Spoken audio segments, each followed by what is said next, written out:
नमस्कार, मैं आपका अपना नितिन विजय आज आया हूँ। घर से वीडियो रिकॉर्ड कर रहा हूँ क्योंकि मुझे थोड़ा फ़ीवर हो रहा है, इसलिए मैं नीट 2022 के हमारे टॉपर ऋषित अग्रवाल का इंटरव्यू नहीं ले पा रहा हूँ।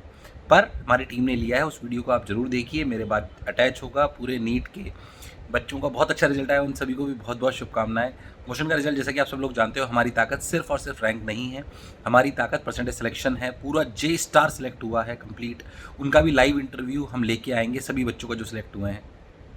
तो इस इंटरव्यू को जरूर देखिए जो मेरे बाद जेसी सर और एवी सर ने लिया है। ऋषित अग्रवाल AI-27 ने क्या खोले राज, उसको देखिए और अपनी तैयारी जो आने वाले बच्चे 2023 में नीट देने वाले हैं वो अपनी तैयारी को सुदृढ़ कर सकते हैं। चलिए मेरे साथ और मोशन के साथ इतना प्रेम बनाए रखने के लिए बहुत बहुत धन्यवाद। वीडियो को जरूर देखिएगा ताकि आपको पता पड़े कि कैसे हमें तैयारी करनी चाहिए। Thank you. आदरणीय अभिभावकगण तथा प्यारे बच्चों, मैं Amit Verma, joint director Motion Education तथा हेड नीट डिवीज़न, और आज मेरे साथ हैं mister Rishit Agarwal, all India rank 27। बड़े सौभाग्य की बात है। और साथ ही मेरे साथ बैठे हैं Jitendra Chandwani sir, JC sir, deputy director motion neat division.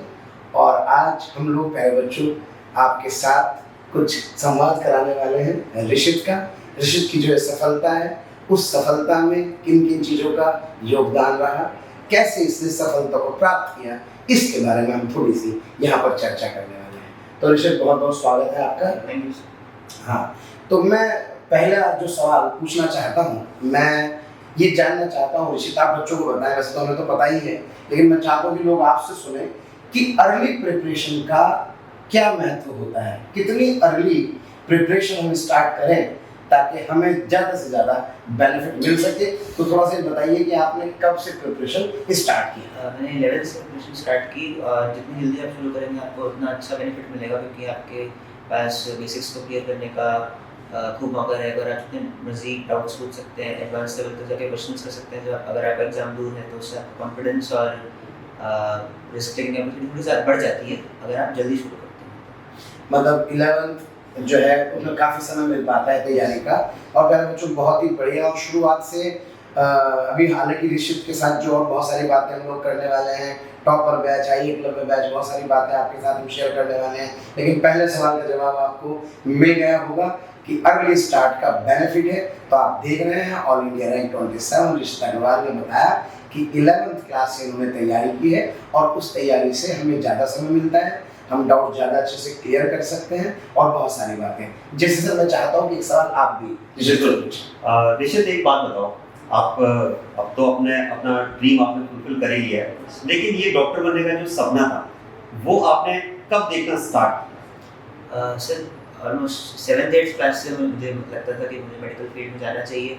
और कुछ समय के लिए मुझे लगा, मैं कंफ्यूज हो गया कि IIT में जाऊँगा मेडिकल में, लेकिन फिर मैंने फाइनली मेडिकल चूज़ किया। ये एक बहुत अच्छी बात है कि आपको अपना करियर या अपना जो ड्रीम जिसमें आप अपना करियर बनाने वाले हैं, अपना पूरा लाइफ का बड़ा स्पैन आप स्पेंड करने वाले हैं, ये सपना आपको बहुत पहले देखना पड़ेगा। और उस सपने को पूरा करने के लिए आपको बहुत कंसिस्टेंसी के साथ आगे बढ़ना पड़ेगा, जैसा ऋषित ने, राइट? चलिए, बहुत अच्छी बात है। एवी सर? बिल्कुल, मैं तो सवालों की श्रृंखला जारी रखूंगा। अब तो ऋषित को कहाँ छोड़ने वाले हैं, प्रत्यक्ष को प्रमाण की क्या आवश्यकता है, आज इन्होंने सिद्ध कर दिया है। ऋषित, मैं आपके माध्यम से बताना चाहता हूँ, जो आपने मोशन का topper batch I Eklavya join किया, उस आई एकलव्य बैच को ज्वाइन करके आपको क्या बेनिफिट मिला, वो बैच किस तरह से बच्चों की हेल्प करने में सहायक हो सकता है, और उसने आपकी प्रिपरेशन में क्या योगदान दिया? ऑनलाइन टेस्ट सीरीज़ के लिए मैंने वो बैच ज्वाइन किया, तो वो टेस्ट सीरीज़ बहुत अच्छी थी। और आपको कोई डाउट हो तो आप समय निकाल के टीचर से पूछ सकते हैं। बाकी आज जो जूम पे आपके सेशंस, ऑनलाइन डाउट्स क्लियरेंस जो भी था, व्हाटएवर, उसी के बारे में अगर चर्चा करें तो वो कहीं ना कहीं बेनिफिशियल रही हमारे लिए। हाँ, क्योंकि डाउट बताना और मेनली टेस्ट सीरीज़, जो कि टेस्ट अच्छे होते हैं, तो उससे बहुत फ़ायदा मिलेगा। उससे आपको एग्जाम का सिमुलेशन अच्छा मिलेगा, और टीचर्स से बात करने में कभी आपका कॉन्फिडेंस वगैरह भी अच्छा रहता है। मेन चीज़ आपके लिए, मतलब इस बैच में practice of questions is main attribute of this batch. Correct. Actually क्या है, आई एकलव्य बैच का जो फ्रेमिंग है सर, हमारा उसका टारगेट ये है कि टॉप रैंक्स प्रोड्यूस करना। तो ऋषित, एक बात आप बताएं कि टॉप 100 का आपने रैंक सिक्योर की है अपनी, ठीक है? तो क्योंकि टॉप 100 रैंक में अपने आप को लाना एक छोटा काम नहीं, बहुत बड़ा काम आपने किया है। 720 मार्क्स के हिसाब तो ये से। अपने आप में एक बड़ा अचीवमेंट है। इसे आपने अचीव करने के लिए क्या स्ट्रेटेजी आपने बनाई? किस तरह से स्ट्रेटेजी आपने बनाई और स्ट्रेटेजी में आपको अगले में बैच में कैसे हेल्प किया है? ये एक स्ट्रेटेजी आप बताएं कैसे आपने तैयार की? स्ट्रैटेजी तो खुद ही बनानी पड़ती है, मतलब क्योंकि स्ट्रैटेजी पर्सनलाइज होती है, तो उसमें कोई भी टीचर या कोई भी व्यक्ति आपकी हेल्प नहीं कर सकता, तो that is persons own attribute. तो स्ट्रैटेजी के लिए मैं आपको बताना चाहूँगा कि आपको अपना टाइम डिवाइड करना है और टारगेट लेके आपको पढ़ाई करनी है। अगर आपका कोई भी टेस्ट है तो आपको उसका सिलेबस पता होगा, टारगेट सेट कीजिए कि हर दिन आपको इतना पढ़ना है। कोई भी आपका टेस्ट हो, मेजर कोई भी टेस्ट हो, तो उसमें आपको उसके अकॉर्डिंग सिलेबस वाइज टारगेट बना के हर और टारगेट बना के पढ़ना है, और ये कसम खानी कि आपको हर दिन का टारगेट अचीव करना है। हाँ जी, राइट, बिल्कुल सही बात है। कई बार हम टारगेट्स बनाते हैं, अपने सेट गोल सेट करते हैं, लेकिन उसके लिए उतना सिंसियर नहीं होते हैं। तो you have to be sincere. बहुत अच्छी बात है। Please AD sir. मोशन का जो मोशन लर्निंग ऐप है और जो आपने उसके रिकॉर्डेड लेक्चर्स देखे हैं, उन रिकॉर्डेड लेक्चर्स से आपको कैसे हेल्प मिला? रिकॉर्डेड लेक्चर्स से आपके कॉन्सेप्ट्स क्लियर हो जाएंगे। बाकी मींस लेक्चर्स मानता हूँ कि बुक्स का सब्स्टिट्यूट तो नहीं हो सकता, मेन फोकस आपको बुक्स पे करना है, लेकिन concepts are also important, so lectures are already very helpful बहुत समय से। हाँ, कभी क्लास छूट जाए, कुछ ऐसी चीज़ देखनी हो तो उसमें आप अपने हिसाब से किसी भी समय देख सकते हैं, कर सकते हैं। Okay okay. अच्छा, एक बात और बताएं कि ये कोटा का एक यूनिक फीचर है, ठीक है, कि डाउट क्लियरेंस सेशन यहाँ पर होते हैं हद से। तो क्या लगता है आपको, डाउट क्लियरेंस सेशन की क्या इंपॉर्टेंस आप देना चाहेंगे अपने इस अचीवमेंट? डाउट क्लियरेंस, डाउट आना अच्छी बात है और डाउट का स्टैंडर्ड भी अच्छा होना चाहिए, और हमें पहले कोशिश करनी चाहिए कि हम खुद उन डाउट्स को क्लियर करें, क्योंकि हम खुद स्ट्रगल करेंगे तो उससे हमारा भी डेवलपमेंट होगा, और हम मतलब बुक को भी एक्सप्लोर कर पाएंगे अगर हम किसी बुक को सर्च करके डाउट्स क्लियर करेंगे। तो doubt clearance is very important. Kota में फैसिलिटी डाउट्स की आसानी से मिल जाती है, कोचिंग टीचर्स आपको डाउट क्लियर समझ दे देते हैं, तो that is also very nice publicity. Right.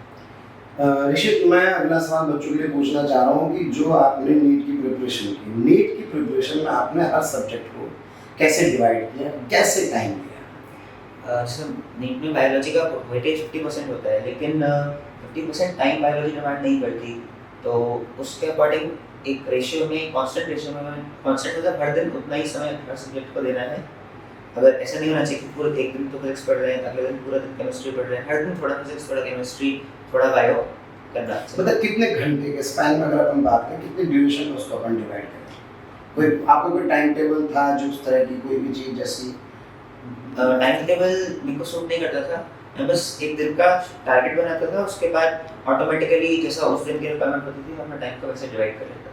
लेकिन आपका कहना था कि आप रोज का काम रोज पूरा करते थे। हाँ। जब हम क्लासरूम में बोलते हैं, ये बात बहुत इंपॉर्टेंट है सर, कि यूजुअली स्टूडेंट क्या होता है, कई बार एक सब्जेक्ट को स्टार्ट किया, पूरा दिन उसमें स्पेंड कर दिया। हाँ। ऐसा नहीं होना चाहिए। तीनों ही सब्जेक्ट को आप इक्वल डिवीजन देते हुए आपको स्ट्रेटेजिकली तीनों सब्जेक्ट को बैलेंस करते हुए चलना चाहिए। दैट इज गुड, बिल्कुल सही बात है। और ये बात ऋषित में देखी हुई है कि बहुत ही बैलेंस्ड वे में ये हमेशा अपने आप को लेकर चला था। एक बात और बताएं, एनसीईआरटी, ठीक है, एनसीईआरटी का बहुत इंपॉर्टेंस हम नीट में मानते हैं और नो डाउट है बिल्कुल। आपको क्या लगता है कि जो रैंक आपने आपने अचीव की है उसमें एनसीईआरटी का कितना आप उसमें कंट्रीब्यूशन मानते हैं? ठीक है, क्योंकि ये क्लासेस में भी कहा जाता है कि एनसीईआरटी आपको पढ़ना है, इवन हम अपने नोट्स में भी एनसीईआरटी को कवर करते हैं, बट स्टिल हम ये बात स्टूडेंट्स को बोलते हैं कि आपको एनसीईआरटी की लैंग्वेज को समझ में आना चाहिए, क्योंकि टीचर क्लास में ऐसा नहीं कि एनसीईआरटी कवर नहीं कर रहा है, बिल्कुल क्लास में एनसीईआरटी कवर करते हैं, बट उसका जो कंसेप्ट हम डिलीवर करते हैं वो ईजियर लैंग्वेज में डिलीवर करते हैं, जबकि उसी कंसेप्ट को एनसीईआरटी में थोड़ा सा लैंग्वेज कई बार स्टूडेंट को टफ लगती है। तो कैसे आपने उस लैंग्वेज को समझा, ठीक है, कैसे आपने एनसीईआरटी का कंट्रीब्यूशन इस अचीवमेंट का अपना आपको मिला, ये आप एक बार बताएं मुझे। नीट में मेन फोकस सभी बच्चों का एनसीईआरटी का रहना चाहिए। मतलब मुझे तो कोचिंग मॉड्यूल्स से भी ज़्यादा अच्छा एनसीईआरटी लगता है, क्योंकि questions are directly picked from NCERT. तो एनसीईआरटी का वेटेज कोचिंग मॉड्यूल से बहुत ज़्यादा रहना चाहिए आपकी प्रिपरेशन में, उससे आपकी रैंक इंप्रूव होगी। एनसीईआरटी को बिल्कुल भी अंडर एस्टिमेट नहीं करना है, उसका पूरा प्रॉपर एनालिसिस करना है। तो एनसीईआरटी के लिए जितनी बातें कही जाए अपनी कम है नीट के लिए एनसीईआरटी के पर्सपेक्टिव में। बिल्कुल वही बात आ गई सर, जो हम IIT लेवल को डिजाइन करते टाइम सोच रहे हैं कि पूरा फोकस एनसीईआरटी पर ही होना चाहिए। पूरा फोकस एनसीईआरटी पे होना चाहिए। अगर आपका एनसीईआरटी फोकस्ड है तो आपको कहीं भी इधर-उधर भटकने की आवश्यकता नहीं है। कंसाइज स्टडी हो, फोकस्ड स्टडी हो, तो ऐसे बढ़िया-बढ़िया गोल अचीव किए जा सकते हैं। बहुत-बहुत शुभकामनाएं ऋषित आपके लिए। एक प्रार्थना करता हूँ कि अगर तुम बूंद हो तो तुम्हें नदी होना है, अगर तुम नदी हो तो तुम्हें सागर होना है, और अगर सागर हो तो आकाश तक उछाल लहरें तुम्हारी पहचान है। और प्यारे बच्चे, बहुत-बहुत आप अच्छा उदाहरण हैं, और बच्चों के लिए भी मैं और बच्चों से और पेरेंट्स से ये कहना चाहता हूँ कि इस इंटरव्यू को देखें, समझें, और जो बातें यहाँ पे कही गई हैं इस मंच के माध्यम से उनको समझ करके जीवन में उतारने का प्रयास करें, तो वो कहीं ना कहीं आपके लिए सफलता के पथ पर आपको लेकर के जाएंगे। इन्हीं शुभकामनाओं के साथ बहुत बहुत धन्यवाद।